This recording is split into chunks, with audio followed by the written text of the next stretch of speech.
क्यों आंटी जी, मिला क्या कोई नया बकरा? बकरा इतनी आसानी से नहीं मिलता, उसके लिए मेहनत भी करनी पड़ती है। मेहनत तभी होगी जब कमीशन में बढ़ावा होगा। 2000 रुपये ज्यादा ही लूंगी कमीशन। नहीं नहीं, आप तो पहले ही 5000 कमीशन लेती हो, सबसे ज्यादा। मेरे और भी कस्टमर हैं। चलो ठीक है, 2000 नहीं, सिर्फ 1000 ही ज्यादा दूंगा, 6000 पर पर्सन। चलो ठीक है, आज नए मुर्गा मुर्गी आ रहे हैं, उन्हें फंसाने की कोशिश करूंगी। चलो ठीक है, मैं फिर आऊँगा।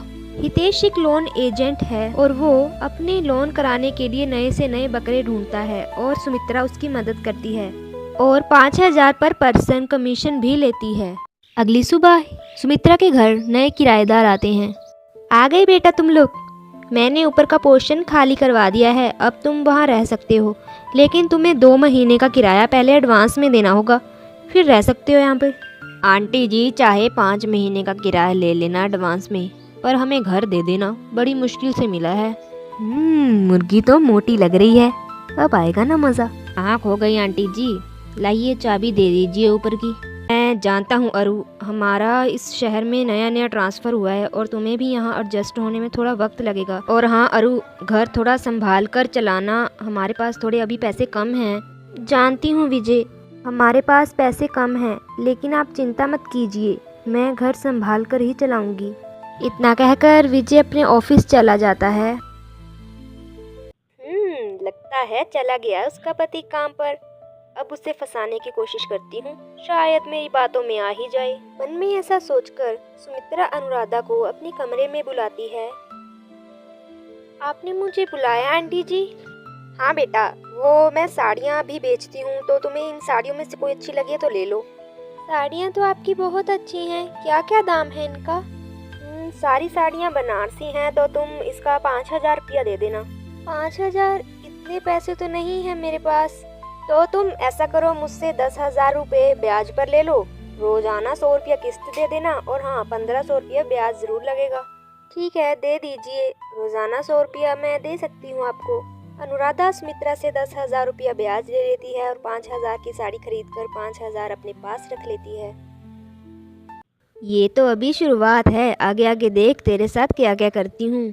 सुमित्रा ने अपनी पहली चाल चल दी थी, अब देखते हैं कि अनुराधा अपनी समझदारी दिखाती है या सुमित्रा की बातों में ही आ जाती है। कुछ दिन तो ऐसे बीतते हैं। एक रोज सुमित्रा अनुराधा के कमरे में जाती है और उसे कहती है, बेटी अनुराधा, तुम इतनी गर्मी में यहाँ क्यों बैठी हो? कूलर नहीं है क्या, चला लेती? नहीं आंटी जी, कूलर तो नहीं है और ना ही कूलर लाने के लिए पैसे हैं अभी।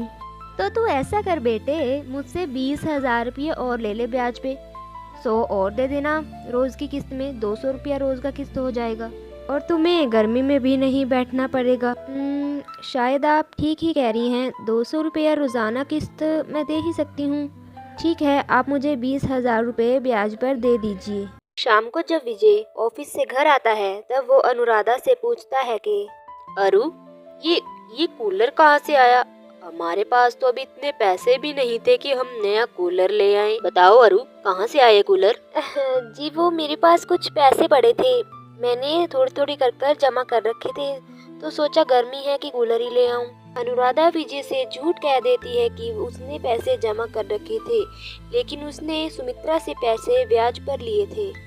एक रोज सुमित्रा अनुराधा के कमरे में आती है।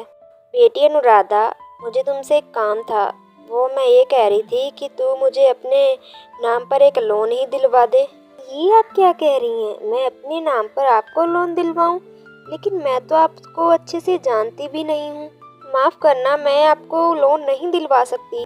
ये कैसी बातें कर रही हो तुम? जानती तो मैं भी नहीं हूँ तुझे अच्छे से, फिर भी मैंने तुम्हें 30,000 रुपये ब्याज पर दिए।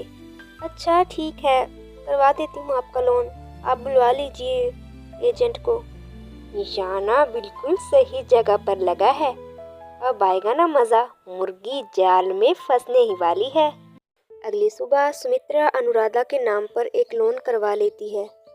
कुछ दिन बीतते हैं। एक रोज सुमित्रा, क्या बात है अनुराधा, तुम्हारी 2 दिन से किस्त नहीं आ रही है। अगर तुम मुझे किस्त नहीं दोगी तो मैं भी उस लोन की किस्त नहीं भरूंगी। तभी अनुराधा कहती है, देखिए वो विजय का काम नहीं चल रहा है, इसीलिए पैसे की थोड़ी परेशानी आ रही है, मैं कुछ दिन किस्त नहीं भर पाऊंगी। देखो, मुझे तुम्हारे पति के काम वाम से कुछ नहीं लेना, मुझे अपनी किस्त चाहिए, वरना मुझे किस्त निकलवाना बहुत अच्छे से आता है। अनुराधा सुमित्रा के जाल में पूरी तरह फंस चुकी थी। उसे समझ नहीं आ रहा था कि वो क्या करे। शाम को जब विजय ऑफिस से घर आता है तब अरु, मैं तुम्हें कितने दिनों से देख रहा हूँ कि तुम बहुत ही परेशान रहती हो। तुम्हारी तबीयत तो ठीक है ना? जब भी मैं तुमसे कुछ पूछता हूँ तुम बहाना बना देती हो। बताओ क्या हुआ है तुम्हें? अनुराधा विजय को सारी बात बता देती है कि कैसे सुमित्रा ने उसे अपनी बातों में फंसाया और इतना कर्जदार बना दिया। अरु, इतना सब कुछ हो गया, तुम मुझे अब बता रही हो? मैंने तुम्हें पहले ही समझाया था कि ये नया शहर है, थोड़ा संभल कर रहना, और फिर भी तुमने। मुझे माफ कर दीजिए विजय, मुझसे गलती हो गई है। मैं आंटी की बातें बिल्कुल भी ना समझ पाई, उनकी बातों में आ गई। मुझे माफ कर दो विजय। तुम क्या छोटी बच्ची हो जो उनकी बातों में आ गई? तुम्हारी वजह से अब अपना फ्यूचर खतरे में पड़ गया है। अब इतना कर्जा मैं कैसे चुकाऊंगा? हमारा घर बनाने का सपना एक सपना ही रह जाएगा। अनुराधा ने अपनी बेवकूफ़ी और ज्यादा खर्चा करने के स्वभाव ने उसे सड़क पर लाकर खड़ा कर दिया।